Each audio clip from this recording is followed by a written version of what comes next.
POV. You're the new farrier of departed souls, and your goal is to help them achieve peace and take them to beyond. I played this game a couple of months ago and I have not been able to stop thinking about it. So, also it's free on Netflix, no spawn. So welcome to Spiritfarer, a beautiful game that is just...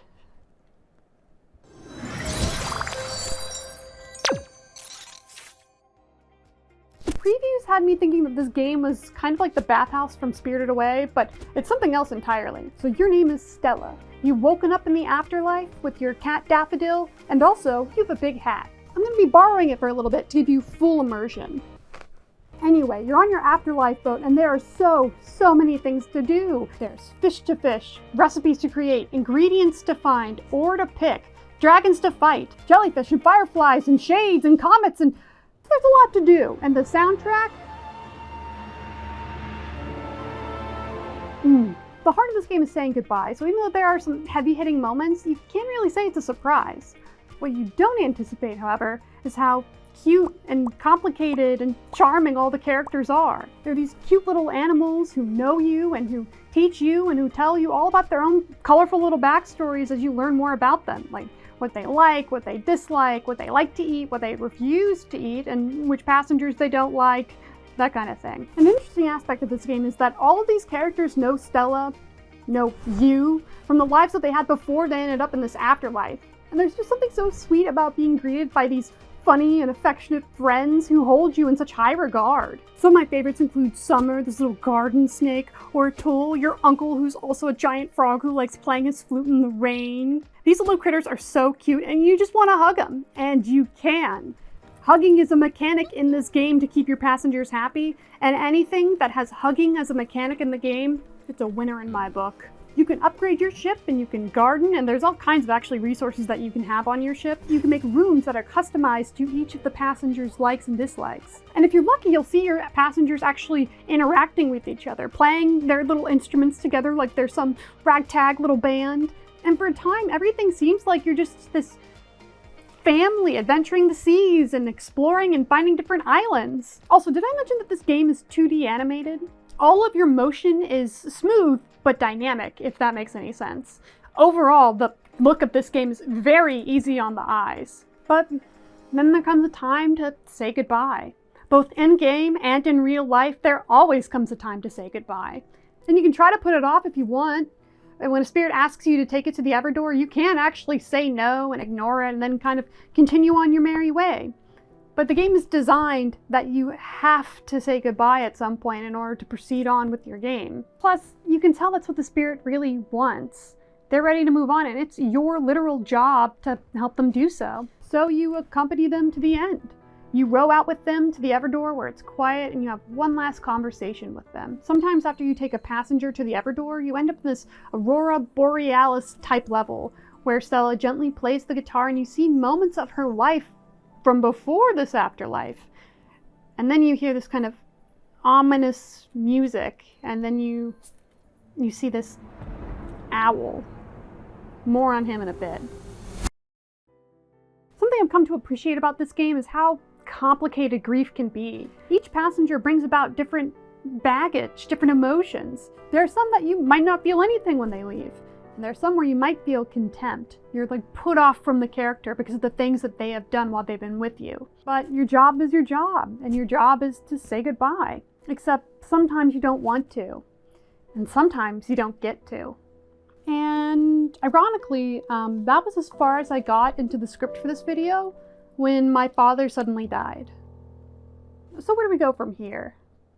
Well, I think I'm going to tell you about all the characters because they have a pretty big impact on the story. And then we'll talk about the whole dead dad of it all and how things have changed a lot for me. Here on out, there are huge spoilers for Spiritfarer, so I'd recommend if you haven't played it, to play it, and I'd recommend the Farewell Edition if you can, because there's just more content that way. And yeah. Let's try this again. Stella's story is absolutely powerful and poignant. And even though there were a lot of tears, I really enjoyed playing this game the first time around. I actually had started it again for this video a while ago. And then my biological father died. Because life loves a theme, right? My relationship with him was complicated and sad sometimes. He definitely had those internalized wars that he was always fighting against. But he would always try to help people. He was actually a nurse for a large part of his life, and he always had this dream of getting back into the field when some circumstances of his changed. He always saw himself as a nurse. But most likely because of the mental health stigma of the previous generations, he never really got the help that he needed. But things were looking up, and in fact, he seemed to be doing a lot better. But then he suddenly died. Heart attack. I didn't get to say goodbye. I did really enjoy playing the game, but I've really been struggling with it this second time around. In fact, I ended up just not being able to finish it for this video. There were things that I took away from it the first time I played that have been helpful for me with grieving and with processing.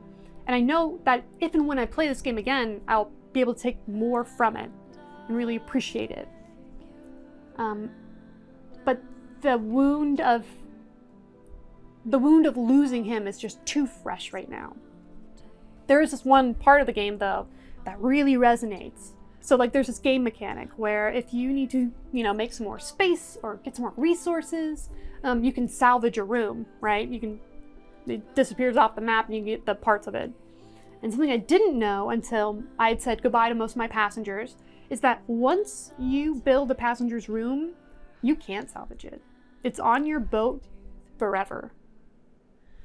And even though life goes on, because there's still so much to do, lots of chores, things to see, you start to feel, as more and more of your passengers leave, you start to feel lonely.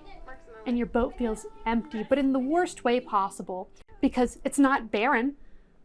Even though the person or the passenger that you knew is gone, you're still surrounded by all of their things. Reminders of everything that they were, everything they wanted to be. Reminders of everything that you've lost. It's all you have of them now, that in your memory. But even your memory starts to feel lonely and sad. Because all the pieces of your life that you shared with this person or passenger, still in you, but nobody knows or understands. You're left with half of a private conversation. And it's kind of like seeing a shooting star that everybody else misses. I feel it sometimes with tension in my chest, or my throat will get really tight.